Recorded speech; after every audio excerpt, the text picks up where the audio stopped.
In our digital world, trust is the only thing that matters. But in early 2025, for one of India's biggest financial tech companies, that trust was completely shattered. This is the anatomy of how it all fell apart.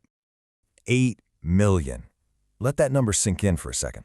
That's not just a statistic on a screen. It's 8 million people. 8 million investors whose names, phone numbers, trading habits, their entire financial identity was suddenly laid bare for criminals to see. And this crisis didn't start with a loud explosion. It started with a quiet whisper. So to really get how this happened, you first have to understand the company right in the middle of it all, Angel One. You see, they weren't just another fintech app. They were at the very top of India's digital investing boom. Their growth was just astronomical. We're talking about adding 10 million users in a single year, making them the biggest retail stockbroker in the entire country.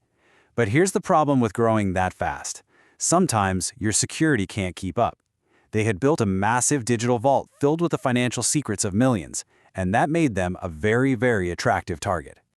Now, when the attack finally came, it wasn't some Hollywood-style hack that shut down their systems. No, it was quiet. It was subtle.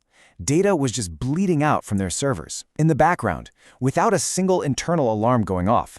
It was like a ghost in the machine. On February 27, 2025, an email landed in their inbox.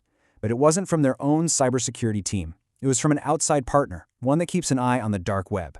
And they had found something deeply disturbing for sale on hacker forums, the private data of Angel One's customers. The damage was already done. The data was out. The criminals were just cashing in. So the big question on everyone's mind was how? How does a company with 30 million users get breached so completely? You'd expect some incredibly complex, sophisticated cyber attack, right? Well, the truth was actually something far more simple, and to be honest, far more frightening. The entire disaster came down to one thing: a cloud misconfiguration. The easiest way to picture this is, imagine building a state-of-the-art bank vault, but you forget to lock one of the back doors. Angel One was using Amazon's cloud servers to store all this sensitive data, but a simple human error left that digital door wide open to the entire internet. So here's exactly how it went down. Step 1, someone makes a mistake and gives far too much access to a cloud storage server. Step 2, attackers, who are constantly scanning for these kinds of mistakes, find that unlocked door and just walk right in. Step 3, they start quietly copying everything, millions of records, the financial DNA of 8 million people. And finally, Step 4, they slip out completely unnoticed. They were long gone before anyone at Angel One even knew there was a problem. But this is the part of the story that's truly unforgivable. This wasn't some new, undiscovered flaw. No. Independent cybersecurity researchers had actually found this exact type of vulnerability at the company months before the breach and had warned them. The alarm bells were ringing, and they were ignored. This entire disaster could have been prevented. Once the news of the breach went public, the fallout was immediate, and it was brutal. See, for a financial company, trust isn't just a word they put in their ads. It's their single most important asset. And in the span of just a few hours, that asset went up in smoke. You can see it right here in the numbers. On February 27th, they found out internally. But between March 1st and 3rd, when they finally told the public, the market just panicked. The stock price nosedived, hitting a 52-week low. Investors weren't just walking away, they were running. Think about that, an 11% drop in just 2 days. That's a massive financial penalty, erasing crores in wealth, all because of one unlocked digital door. It cost them their reputation and a fortune. For Angel One, the stock market crash was the crisis. But for the 8 million people whose data was now out there, the real nightmare was just beginning. Because once your data is stolen, it doesn't just disappear. It enters this massive, thriving, underground economy on the darknet, where it's bought, sold, and turned into a weapon. So what are criminals doing with this data?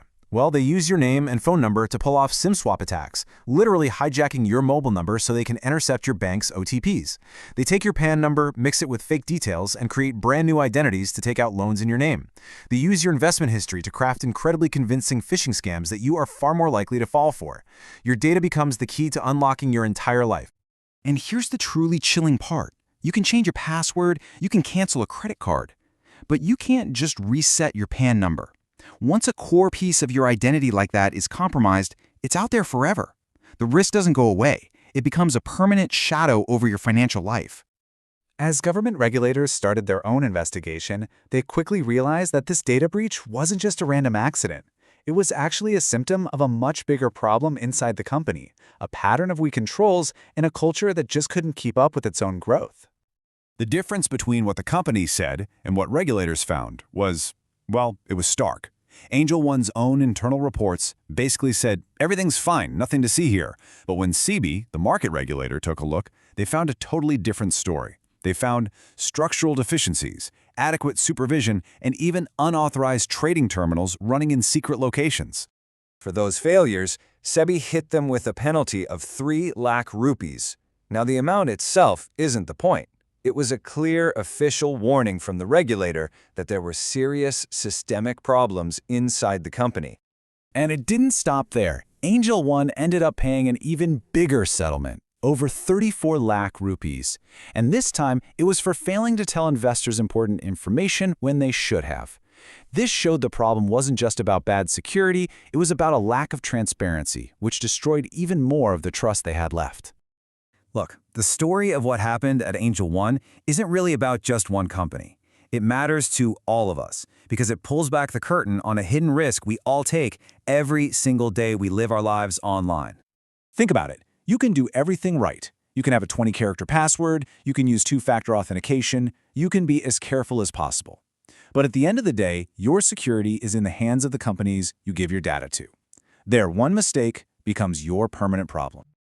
The Angel One breach is a stark reminder of just how fragile our digital lives really are. It proves that your entire financial world can be compromised because of a single unlocked door on a server you will never see, controlled by people you will never meet. So it leaves all of us with a really important question. In this day and age, who do you actually trust with your data? Let me know your answer in the comments.